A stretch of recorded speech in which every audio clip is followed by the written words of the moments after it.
A quick warning before we get into this one. This episode contains some strong language. From Broadsheet, Australia's go-to culture guide, this is FYI, a podcast about the stories we reckon deserve a closer look. I'm Katja Vachtel. We see a lot of food trends come and go at Broadsheet, and right now it feels like Mortadella is having a moment. We're seeing the pink Italian deli meat on menus at some of the best diners in the country, stacked in sandwiches at pop-ups with lines around the block, and it's even on caps and T-shirts, and inspiring furniture design. But that wasn't always the case. This cold cut, gifted to us by Italian migrants, has historically had a bad rap. So how did Mortadella go from prosciutto's poor cousin to a restaurant favourite with cult status? And why now? I'm here with Broadsheet's Melbourne editor and Mortadella fanboy, Thomas Telegramma, to find out. Hi, Thomas. Hey, Katja. So your job is to be on top of everything that's going on in Melbourne. Food and drink, but also fashion, art, theatre. Correct. But food's a big part of that. Yeah, look, I think about food a lot, but there's one food I can't stop thinking about. Mortadella. It's like I couldn't escape it even if I wanted to. And I don't. I'm from a big Italian family, so I'm used to it being everywhere all the time. But now it seems every fancy Italian-ish place I go has it on the menu. So what exactly is mortadella? It's a deli meat. An Italian sausage that's pale pink, spotty, and the size of your head that you cut into super thin, melt-in-your-mouth slices to put in a sandwich or eat on its own or whatever. It's rich, fatty, and usually slightly spiced, but always delicious. And it's made of pork, right? Right. Well, that's been a bone of contention. Some pretty ingrained myths about what it's actually made from have been swirling around for years. They obviously don't bother you because you're eating it by the truckload. I am eating it by the truckload. Are you a fan? I'm going to be honest, I don't love it. If I go into a deli, it's probably the one I would want least out of everything else around it. That's so savage. You're such a hater. Oh. But I've got 20 minutes to change your mind. This is my Mortadella Manifesto. Ever wanted to know what chefs cook at home? Homemade is Broadsheet's new cookbook with over 80 at-home recipes by top Melbourne chefs, including Andrew McConnell, Julia Busatil Nishimura, Dan Hunter and more. Get yours at shop.broadsheet.com.au.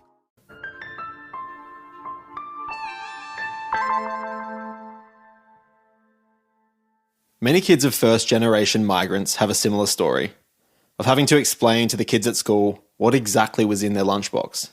Some were just curious, others a little less forgiving, like those who had a crack at my second-gen Italian dad in the 70s. So, we're probably grade 3 or 4 and we're sitting on a bench and everyone's opening up Vegemite sandwiches with the crust cut off and Fritz and sauce. That's Devon, for you non-South Australians. Maybe cheese and gherkin. And then there's Big Tony who's unwrapping this 2-inch thick piece of bread with this stuff in it. And they're all going, "What do you got there, mate?" And I'm going, "Well, it's mortadella." And of course, they've never heard of that. So it's like, what that looks like shit. It's just, what are those big pieces of fat in it? And how savage did it get? Well, basically, Thomas, I got so much shit at school for eating that, I had to pop the dollops of fat out so that, I didn't have to listen to all the shit from all the Aussies and, and whoever else was watching me eat my lunch. What's your favourite way to have it now? It's so good when you first open the pack, when you've just bought it, just to roll up a couple of slices and savour that. And then, of course, 10 or 20 slices with a bit of cheese in the sandwich. Awesome. Yes, the mortadella roll-up. Oh, Classic. Yeah. Those are my dad's memories. But I want to take you back to where it all began for me. It was a tiny Italian deli on a quiet corner in Adelaide's East, where I grew up. It was probably one of the first times you'd left the house on your own and you made a beeline for Tina's Deli, which wasn't too far away. It wasn't actually called Tina's Deli, I've since learned. It was called McGill Continental. Tina was just the quintessential Italian woman who presided over the counter so memorably that we ended up calling it by her name. It was a family affair, as most of these kind of delis were, but she definitely ran the show. And the first thing you bought was mortadella. You came home with a big smile on your face and breadcrumbs all over the top of your T-shirt. I'm not going to lie, not a lot has changed since then. But given it was such a big part of my mortadella journey, I tracked Tina down some 20 years later with a little help from my dad's contacts. Also, Adelaide's pretty small. Tina, I have so many memories of bursting through those plastic strips at the deli, so thanks so much for chatting to me. Okay, I hope I can help you. I remember you as a little boy, and I remember your grandparents very well and your dad. Yeah. Tell me a bit about the rest of the clientele, like what kinds of people would come through the door? We had a mixture, but, mainly the Italian community, yeah. Back in the time when I bought the deli, I was surprised to find that most Italians preferred mortadella over prosciutto. Really? Why do you reckon that was? Most Italians in those days used to make their own prosciuttos anyway, so they always thought that the one you bought wasn't as good as the one they made. Classic. And as far as the non-Italians that came in, how would you explain it to them? Sort of slowly they would ask about it and we'd let them try it, and a lot of them did buy it. Yeah. Did they have any idea what it was?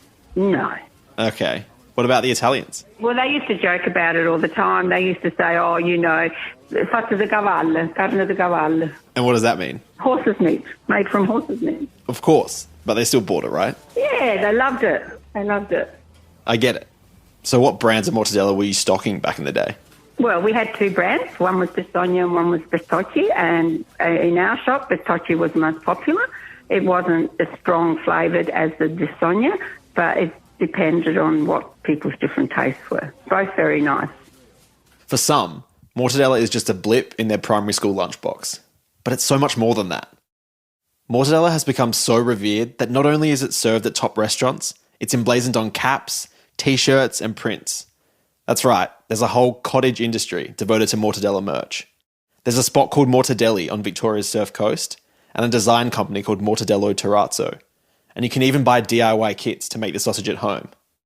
This once slandered small good has become part of the zeitgeist. But then there are those who have always loved it. They've dedicated their whole lives to it. Decades on from the Tina's Deli days, her top supplier, Bertocci, is still making the stuff, and there's a whopping factory right here in Melbourne. In a busy industrial pocket of Thomastown, about half an hour north of the city, the factory sprawls across 10 hectares. It's like the Willy Wonka factory, but meatier. This is one of the country's biggest small goods manufacturers, started by Italian migrant Modesto Bertocci in the 50s. He opened a network of butcher shops across Melbourne before settling out here in Thomastown. Here's Bertocci's marketing and merch manager, Tony Rapone, and master butcher, Eddie Toppy. I'm going to assume you guys eat a lot of mortadella. What's your favourite way to have it? On its own, but there's many ways. I probably prefer it in a toasty. Yeah, toasty, or I love it in lasagna. But you've never had mortadella until you've tried it hot straight out of the oven. The cubes of fat that's in it, you couldn't see because it was pretty much melting through it. Let me tell you, after half an hour of eating pretty much half a kilo of mortadella hot, you don't feel too good. You've been doing this for 40 years now, Eddie. Have you seen interest rise since you started? Really big during the 70s and 80s. It phased out a little bit through the 90s and early 2000s, and now it's come back a lot with a lot of the charcuterie boards and things like that. And you can now find it in some of the biggest supermarkets in Australia. It's a far cry from the deli days. And that's where the growth has been. So every Woolworths deli in Australia is obliged to stock our mortadella. And as far as what it's made from, no one's too worried about there being anything suspect in there then. It's all pork. So we'll find no donkeys in Thomastown. There's plenty of donkeys around, but not the four-legged ones.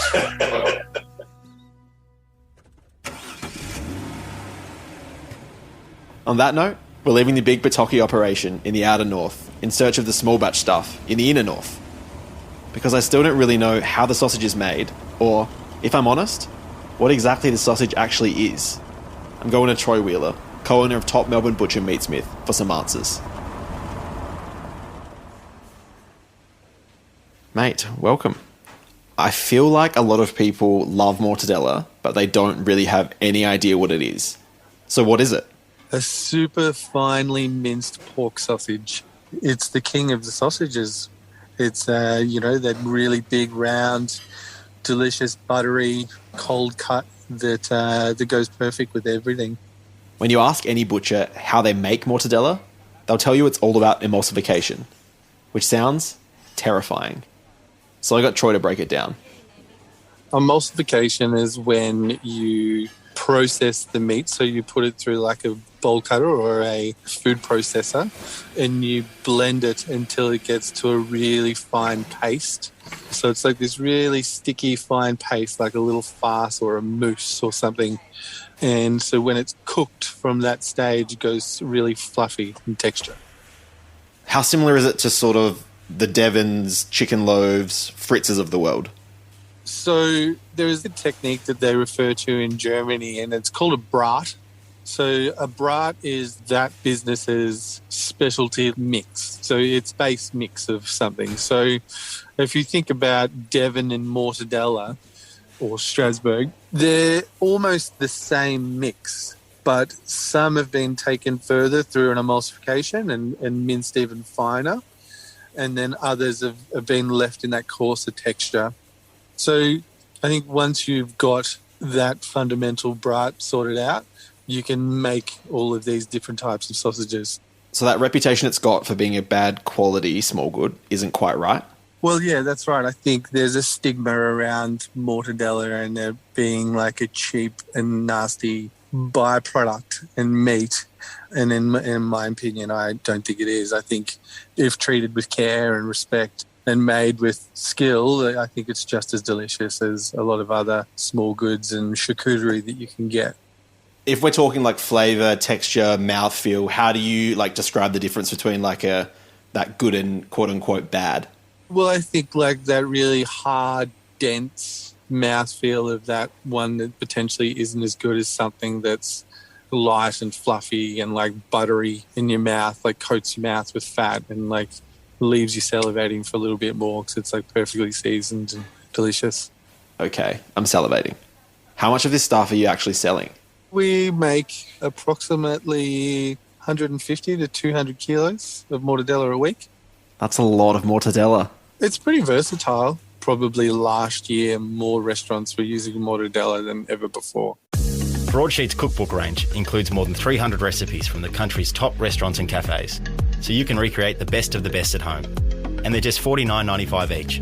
Find all 4 online now at shop.broadsheet.com.au.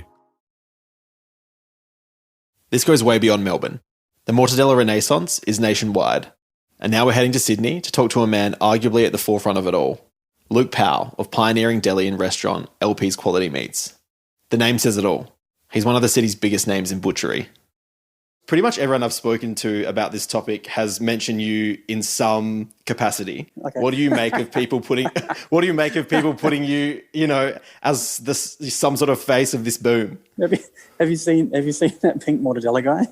The chef and the He's talking about Instagram sensation, the king of mortadella, an Italian butcher who was apparently given that title by British actress Helen Mirren. His chef's whites are actually pink with white spots. His torso essentially one big hunk of mortadella. And when I slid into his DMs, this is the voice message I got. Hello, Thomas. I am the king of mortadella. Iconic. On Instagram, he's pictured cradling slabs of mortadella in situations where you wouldn't expect someone to be cradling slabs of mortadella. In bed, in a cave, and alongside photoshopped clones of himself in a recreation of the Last Supper. I'm trying, but the spoken word can't do this guy justice. Look him up. Back to Luke. He opened LP's, the restaurant, in 2014 with a small in-house charcuterie program. But it wasn't until a couple years later that he took a punt on mortadella. Was it chaos in those early days? It was just very messy. Like I'm just thinking about people with mousse all up their arms. But before long, some of Sydney's top restaurants, including Icebergs and the now closed Acme, wanted a piece of his not-so-common smoked mortadella. So Luke went ham on the wholesale side of things, closing half the restaurant and turning it into a meat processing plant. The cold cut that started it all? Mortadella. Here's why Luke reckons it's had such a resurgence in the past couple of years. People were just looking at eating a lot higher quality and I guess going back to probably the original roots of how the products were initially made. And, in Italy, mortadella is like a super revered product and it doesn't have that sort of bad connotations with it that we probably think about here when we start talking about Devon and stuff like that. What are some of those body parts that people have historically said go into it? Do you want me to say, lips and arseholes and everything? I mean, I'm probably speaking out loud and probably someone's going to come after me with a pitchfork. But I feel like the Australianised version got a bad rap because I just feel like you can pretty much emulsify any meat into a mortadella product. But hopefully now there's obviously a few people who are taking a bit more care and a bit more pride with it and making it a bit more artisan product. Yeah, small producers starting to make it using good pork and free-range pigs and taking a bit more love when they're making it. Do you reckon that's part of a greater trend towards small batch? A lot of people are now looking for smaller artisan producers. It's almost like people focusing on doing one thing and doing it really well and making it to the best they can. What's your favourite way to have it? On a pizza with fior di latte and parmesan and green olives, just the heat of the pizza warming up the mortadella, it becomes very luxurious. I need a slice. Look, I just got to say there's a lot of respect that there is a whole mortadella podcast happening. That's Jackie Challoner, executive chef of Nomad, a big player in Sydney for its contemporary takes on classic Mediterranean food, including mortadella. It's everywhere now. My dad likes to call it Fancy Devon and jokes about it on the regular, about the frequency at which it's popping up on menus and has become like a mainstream item. And how does your dad feel about Fancy Devon being on all these fancy menus? Dad secretly loves it. He's a big fan of it. It is peasant food, and making something out of really low-cost ingredients and turning something into amazing, very delicious, tasty things out of, not a lot is something that I think is such a really beautiful feature of that type of cuisine. So out of lips and arseholes, here we are. And where we are is a big moment for this small good. But why? If you ask the butchers and chefs I spoke to, it all comes down to nostalgia. It reminds us of being a kid, of smashing soft white bread sandwiches, of running around the schoolyard.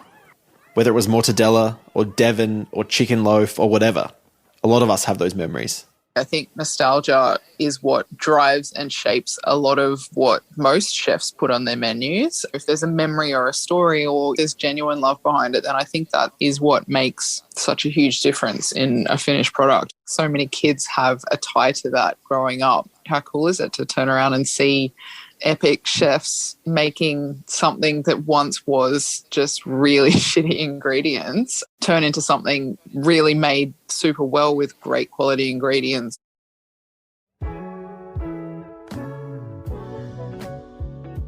It's been a solid 20 years since that first unchaperoned trip to Tina's Deli. Whooshing down the hill on my bike, then struggling back up it with a couple 100 grams of mortadella in a bag dangling from the handlebars. But I had one last question left for Tina. Hey, did you know you could pay nearly $20 for a handful of slices in a restaurant right now? Are you joking?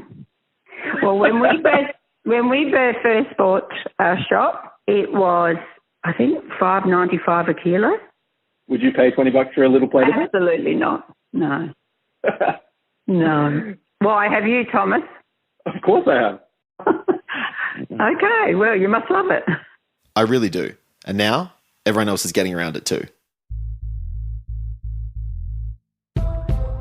This episode of FYI was written and reported by Thomas Telegrammer. The show is produced by Carla Arnold, executive produced by Ellen Fraser, and hosted by me, Katja Vaktul. Martin Peralta mixed the episode and, along with Alexander Gao, composed our theme music. Additional engineering by Derek Myers at Castaway Studios. Design by The Company You Keep. Editorial direction by Ellen Fraser and Katja Vaktul. Special thanks to Carmela and Luigi Telegrammer, fact-checking assistance from Julia Archer. And also thanks to everyone at Broadsheet who helped make the show happen. To hear more FYI, subscribe in your favourite podcast player. You'll find us on Spotify, Apple Podcasts, Google Podcasts, and where all good podcasts are found. If you like the show, leave us a rating. If you want to get in touch, you can reach us at podcast@broadsheet.com.au. FYI is by Broadsheet, Australia's go-to culture guide. For more fascinating slices of culture in your city, head to broadsheet.com.au.